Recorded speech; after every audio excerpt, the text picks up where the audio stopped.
Today in our 2018 Chevrolet Equinox, we're going to be doing a test fit on the Yakima RidgeBack 2-bike hanging style rack, part number Y02457. Now as you can see, we have a bike installed. Let's take a closer look and show off some of the features. On the ends of our arms, we are going to have 2 bottle openers that Yakima likes to put on all of their bike racks. The cradles are stationary, however, they do have this nice rubber TPE padding, which these notches are going to act as shock absorbers for your bike while you're traveling. We have 3 different points where our bike is secured. We have 2 zip strips on the top of our frame, and then we have a 3rd zip strip down here on the seat post tube, securing it into the anti-rattle cradle. Once that's secure, that's going to prevent our bike from moving too much while we're traveling. It's going to help the bike avoid making contact with a vehicle or another bike we could have installed. To remove it, we're just going to press in on the 2 tabs on the other side of the zip strip, pull it out. Do the same thing over here. And then the anti-rattle cradle. From there, you can remove the bike.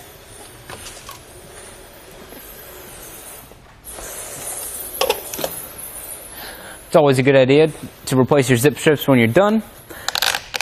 It's always a pain to have to buy more of these.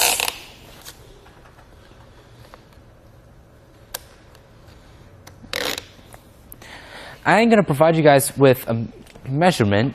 First, we're going to go from the edge of the bumper to the outermost part of our bike rack. That's going to be about 24.5 inches added on to the back of our vehicle. As far as the innermost part of our bike rack to the bumper, we're going to have about 5 inches of space right there, so plenty of space to where it's not going to make contact with the vehicle.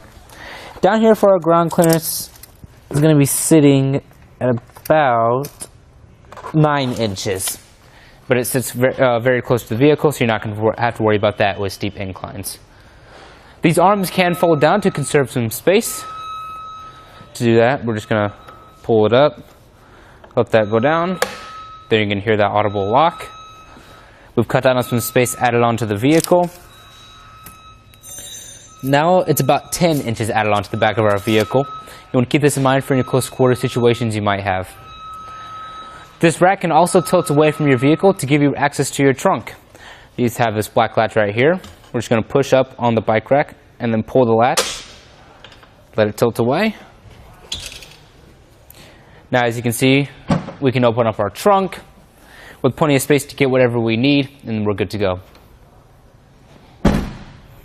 To tilt it back up, just got to push it till you hear that audible latch. Down here, we're going to have an 1.25 inch receiver tube with this safety pin on the other end. The anti-rattle system starts right here with this red hand knob. All you got to do is tighten that all the way down, and the anti-rattle mechanism on the inside of the tube is going to kick into gear. It also has a lock right here for a nice security feature, so no one can remove it unless they have that key. Also, I would like to point out that we do have an 1.25 inch receiver on this. However, if your Equinox has a 2-inch receiver, or if you have another vehicle with a 2-inch receiver, you can use this bike rack just by installing the adapter that comes with it. And now that I've shown you some of those features, let's show you how it performed fully loaded on our test course. Here it is on our test course. We'll start by going through the slalom. This is going to show us the side-to-side action, which simulates turning corners or evasive maneuvers. Next, we're at the alternating speed bumps, which we'll see the twisting action. This will simulate hitting a curb or pothole or driving over uneven pavement. And finally, we have the full speed bumps, where we'll see the up and down action, which is just like driving out of a parking lot, garage, or driveway.